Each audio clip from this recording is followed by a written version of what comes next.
Every finance YouTuber has the same advice for you. Invest. Index funds. Compound interest. Start now. And they are not wrong. That advice is solid. But there is a conversation none of them are having. And it happens before investing, before budgeting, before any of the advice that gets millions of views, and sponsored segments from trading apps. It happens the moment your paycheck lands in your account. Specifically, in the 4 seconds after. Your bank sends you a little notification when you get paid. It says your money has arrived safely. What it does not say is what happens to that money next. Because the moment your paycheck lands in your account, your bank does something so audacious, so breathtakingly cheeky, so completely legal, that if you fully understood it, you would sit very still for a moment, and then probably need a snack. Your bank takes your money, lends it to someone else, charges that someone else 7% interest, and then turns around and pays you 0.4% for the privilege of letting them do it. And then, and this is the part that gets me, they send you a little app notification with your balance and a friendly little logo, and you open it, and you feel good about it. You feel responsible. You feel like an adult. You are essentially letting your bank use your car, charge people to ride in it, keep almost all the money, hand you back the keys at the end of the day, and you are saying thank you. Let us talk about how this actually works. Because it is not a conspiracy. There's no villain in a dark room laughing. It is just a system. A very old, very well designed, very legal system that the average person was never taught to understand. And that gap in knowledge is worth trillions of dollars annually. Here's the mechanism. When you deposit money in a bank, that money does not sit in a vault with your name on a little envelope. That is not how banking works. That is not how banking has ever worked. What actually happens is called fractional reserve banking. Your bank is legally required to keep only a fraction of your deposit on hand, historically around 10%, and it is free to lend out the rest. So if you deposit $10,000, your bank keeps $1,000 in reserve and lends $9,000 to someone else at a significantly higher interest rate than they are paying you. In 2020, the US Federal Reserve actually dropped the reserve requirement to 0%. Zero. Meaning banks are not technically required to keep any of your money on hand at all. This is a real thing that happened. You can look it up. It got approximately no coverage because it was announced during a global pandemic when everyone was understandably distracted by other things. But it happened. And it is still in effect. G. Edward Griffin spent years researching the origins of this system and documented it in a book called The Creature from Jekyll Island. The title sounds like a horror novel. It is actually a history book. And the history it documents is genuinely more unsettling than most horror novels. In November 1910, a group of the most powerful bankers in America boarded a private train in New Jersey under fake names, traveled to a private island off the coast of Georgia called Jekyll Island, and spent 9 days in secret designing what would become the US Federal Reserve, the central banking system that controls the money supply of the world's largest economy. They used fake names on the train. They told their own staff they were going on a duck hunting trip. The meeting was so secret that its existence was not publicly confirmed for decades. This is not a conspiracy theory.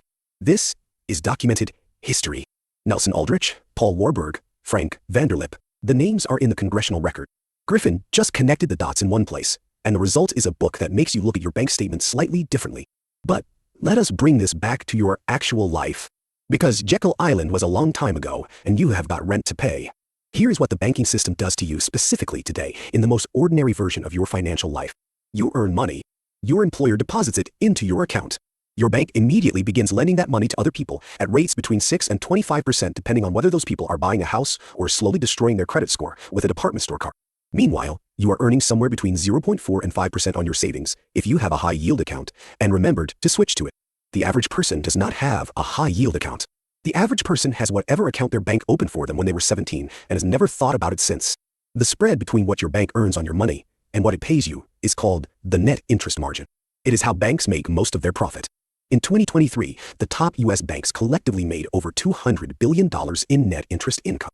$200 billion earned on money that belongs to their customers, paid back to those customers at a fraction of the rate it was earning, completely legally, with a friendly app and a nice logo and a notification that says your money has arrived safely. And then there are the fees.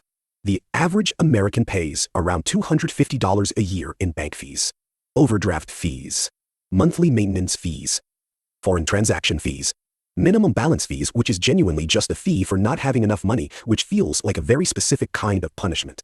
A 2023 report by the Consumer Financial Protection Bureau found that overdraft and non-sufficient funds fees alone generated about $9 billion in revenue for banks in a single year. $9 billion. Collected almost entirely from people who did not have enough money in their accounts. Which means the banking system is most expensive for the people who can least afford it. That is not an accident. That is a design feature. Here is the part that should genuinely bother you. None of this is hidden. It is in the terms and conditions you agreed to and did not read. It is in the interest rates displayed on the website in a font size designed to be technically visible without being actually read. It is in the financial system that every government in the developed world has examined, regulated, and ultimately decided to leave largely intact because the alternative is complicated, and the banks have very good lobbyists. Economist Mayer Amschel Rothschild, one of the founders of modern banking, is widely quoted as saying, "Give me control of a nation's money supply, and I care not who makes its laws." Whether he actually said it or not, the sentiment is accurate.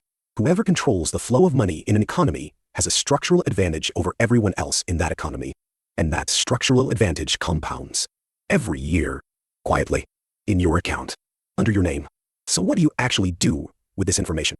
First, move your savings into a high-yield savings account if you have not already. Right now, the difference between a standard savings account and a high-yield account is roughly the difference between 0.4% and 4 to 5%. On $10,000, that is the difference between earning $40 a year and earning $400 to $500 a year. It takes about 15 minutes to open one. You have spent longer than that watching videos about people's morning routines. Second, understand that keeping large amounts of money in cash long-term is not safety. Inflation eats it. Your bank profits from it. The only people genuinely served by your money sitting in a standard savings account are the bank's shareholders. Third, and this is the one that actually changes things, start learning how assets work. Because the people who built the banking system do not keep their money in banks the way you do. They own assets. They own the banks. They own the property. They own the stocks. They own the things that generate income from other people's money, including yours. The system is not going to change because you are upset about it. The system has survived wars, depressions, financial crises, and congressional hearings. It is extremely good at surviving things. What can change is your relationship to it. You can stop being purely a customer of the financial system and start being a partial owner of it. Index funds let you own tiny pieces of the banks profiting from your deposits. REITs let you own tiny pieces of the real estate market. These are not exotic instruments. They are available to anyone with a brokerage account and $50. The game is rigged. That part is true. But the rulebook is public. And once you read it, the game looks completely different. Your bank sent you a notification when your paycheck arrived. It said your money is safe. What it meant was, thank you. We will take it from here.